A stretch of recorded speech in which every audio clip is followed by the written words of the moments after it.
Olá, sejam muito bem-vindos ao canal Historiólogo. E a gente fez um vídeo aqui recentemente, sobre a Terra plana, dizendo o quão é absurda essa teoria. Nesse vídeo eu vou fazer diferente, tá? Eu vou fazer um vídeo defendendo a teoria da Terra plana, tá? E com argumentos bem convincentes, tá bom? Fique até o final desse vídeo que você não vai se arrepender e você vai aprender muita coisa que vai fazer você questionar, um pouco do que você está acostumado a ouvir.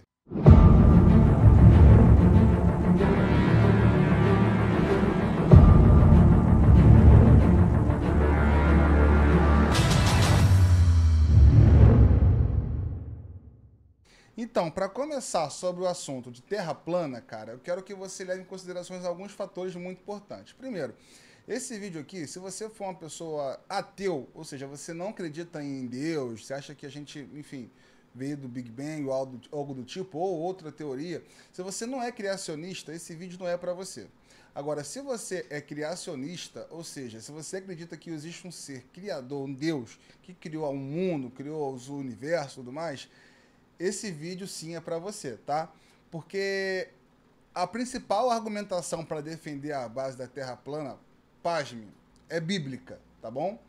E eu vou ter muito cuidado aqui, para falar sobre esse tema nesse vídeo, não cometei nenhum tipo de heresia ou algo do tipo, tá? Mas eu também não tenho a intenção de convencer você a ser terraplanista com esse vídeo, é mais fazer você observar, e ver as coisas de um outro ponto, tá bom? Para começar o vídeo, eu vou trazer algumas bases bíblicas que fazem você questionar o formato da Terra, tá? E para começar, eu vou falar sobre Gênesis, tá bom? Se você pegar o livro de Gênesis, e você ler ele e começar a desenhar o que está escrito ali, você vai ter esse formato aqui em relação à Terra, tá bom? Se você abrir a Bíblia, na primeira página de Gênesis está escrito assim: no princípio criou Deus os céus e a terra, o céu e a terra. E a terra era sem forma e vazia, e havia trevas sobre a face do abismo, e o Espírito de Deus se movia sobre a face das águas. Ou seja, o Espírito de Deus já se movia na face das águas. A Bíblia não relata que a parte o momento que a água foi criada. Dá-se a entender que a água já existia aqui nesse período. E Gênesis 1, versículo 6 diz o seguinte: e disse Deus, haja uma expansão no meio das águas, e haja separação entre águas e águas, tá? E no versículo 7 fala: e fez Deus a expansão, e fez separação entre águas que estavam debaixo da expansão e águas que estavam acima da expansão. E assim foi. E se você olhar um pouquinho depois, essa expansão se chama céu, tá? Deus dá a nomenclatura dessa expansão de céu, ok? Então, expansão é o céu. E continuando em Gênesis 1, versículo 16, fala o seguinte: e fez Deus os dois grandes luminares, o luminar maior para governar o dia e o luminar menor para governar a noite. E fez as estrelas. Bom, aqui você pode considerar o seguinte, cara, dois luminares. Luminares, se você pesquisar no Google, você vai entender que luminares é algo que tem uma luz própria. Então, através desse versículo aqui, você pode ter uma ideia de que, caramba, a Lua tem luz própria? Sim, se ela é um luminar, ela tem luz própria.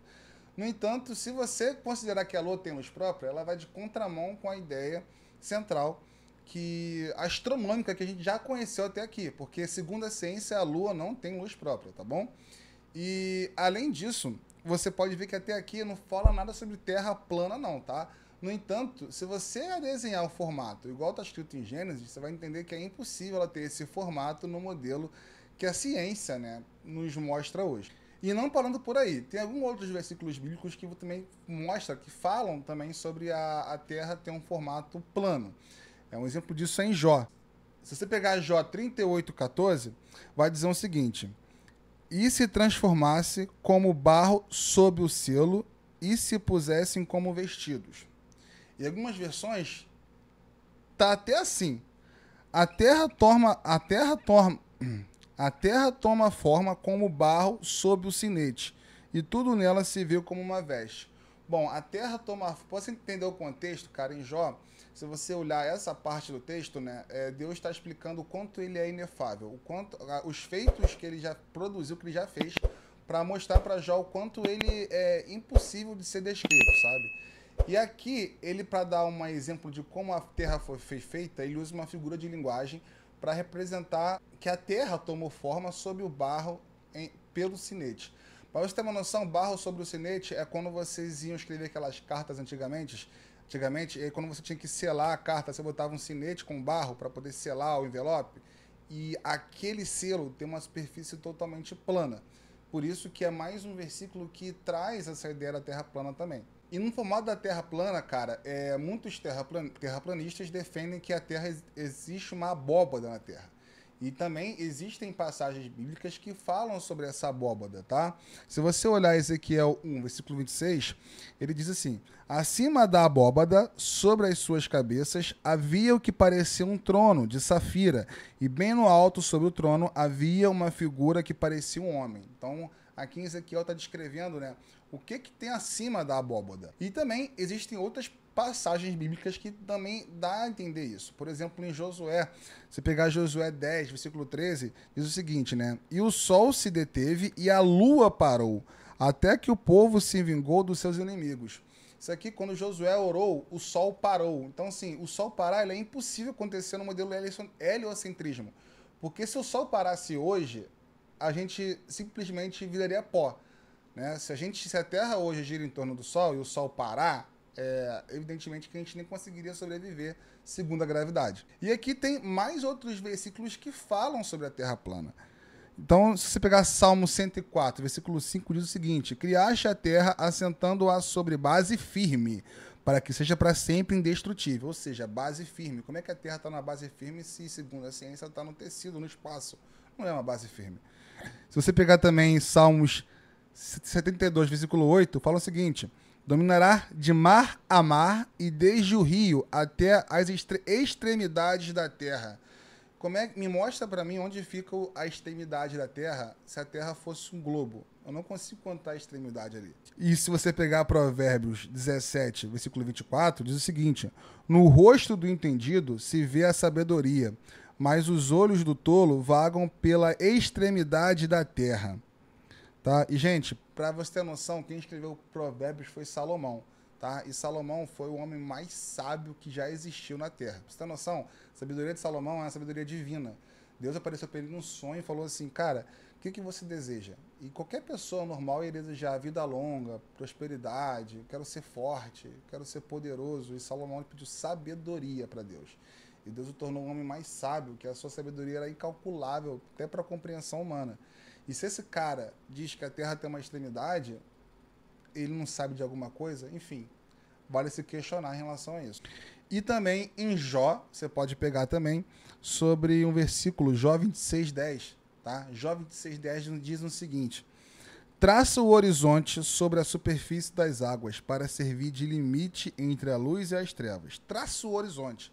Se você pegar, traçar o horizonte sobre a superfície das águas, você vai ter uma superfície plana. E não só por aí, né? Em outras versões, esse mesmo versículo diz o seguinte: marcou um limite circular sobre a superfície das águas, onde a luz e as trevas se confinam. Gente, limite circular só pode ser algo plano também. Não tem como você encontrar um círculo um globo ser um círculo. O círculo, ele é uma superfície sempre plana. Então, esses aqui são alguns versículos que fazem você questionar sobre, caramba, isso aqui tá certo, isso aqui tá errado. E, cara, vou te falar mais, né? Muitas pessoas pegam essa ideia aqui bíblica, né? Por isso que eu deixei bem claro no início do vídeo o seguinte: se você acredita na Bíblia, se você é criacionista, existem muitas bases para defender a Terra plana ali. Agora, se você não é cristão, se você não crê na Bíblia, tudo bem, não tem para que você nem levar em consideração aqui esses argumentos, tá? No entanto, a maioria da população brasileira, cara, é cristã. Então, deve ter algum cristão que vai ver esse vídeo aqui. E é muito comum, cara, quando você vai trazer esses argumentos para algum pastor ou até algum líder religioso, ele vai falar sobre exegese. E, cara, já para antecipar isso, exegese basicamente é o seguinte: é um estudo que você analisa, né, o tempo que foi escrito, aonde foi escrito e quem escreveu, para poder defender uma ideia ali, né, e tirar um contexto para a gente não ter uma interpretação errada. Por exemplo, em Josué, quando fala ele orou e o sol parou, se você fazer um estudo ali, né, muitas pessoas que falam de exegese vão definir o seguinte: cara, O Sol parou na perspectiva de quem está vendo o relato. Então não quer dizer que ele parou literalmente. Tudo bem, isso pode ser considerável sim, tá bom? No entanto, em Gênesis, existem alguns versículos que não tem como você fazer uma exegese e fugir muito do real significado. Por exemplo, quando você pega o versículo de Gênesis, né, que a lua é um luminar, não tem nenhuma exegese disso. É literalmente um luminar. A lua tem luz. Se você pegar também em Jó, quando ele fala que a terra tomou forma sobre o barro, sobre o sinete, tudo bem que ali Deus está usando uma figura de linguagem para poder falar a Jó como que foi feita a terra. Mas mesmo sendo uma figura de linguagem, não tem outro contexto além daquele no vídeo. Tá bem claro que ele está explicando como que é a forma da terra. Entendeu? Então, assim, existe a exegese. Eu não sou um expert em exegese, eu estou disposto a aprender aqui nesse vídeo. No entanto, são coisas que você não tem como fugir em alguns versículos, entende? E para encerrar esse vídeo, não quero deixar você curioso, ou então tentar fazer a sua cabeça para você ser terraplanista, e muito menos isso aqui é um canal terraplanista não, tá? Isso aqui é um canal que estimula a curiosidade e que faz você questionar as coisas e pensar de forma pragmática. Questionar, analisar todos os ângulos e ter sua própria opinião sobre as coisas, entendeu? Então, esse vídeo aqui não tem intenção de tipo mostrar que a Terra plana. Agora, em relação à minha opinião pessoal, tá? Sem ser a opinião do canal, eu não acredito que a Terra seja plana. Eu tenho as minhas dúvidas em relação a isso, tá bom? E acredito que também a gente não tá no espaço, vagando no universo sem nenhum destino e que existem bilhões e bilhões de galáxias no nosso universo. Isso eu não acredito. Eu acho que isso contam pra gente, a gente não tem capacidade, o ser humano, né, não tem capacidade de mensurar isso. Então, assim, eu sou apenas uma pessoa curiosa, tentando aprender sempre coisas novas, tá bom? Espero que esse vídeo aqui tenha feito você olhar, né, a trilha da Terra plana de outra forma, tá bom? E questionar, né, mandar para alguém que seja concorda com isso ou discorda com isso e deixar aqui embaixo nos seus comentários aqui a sua opinião sobre isso, tá bom? Até o próximo vídeo e abraço!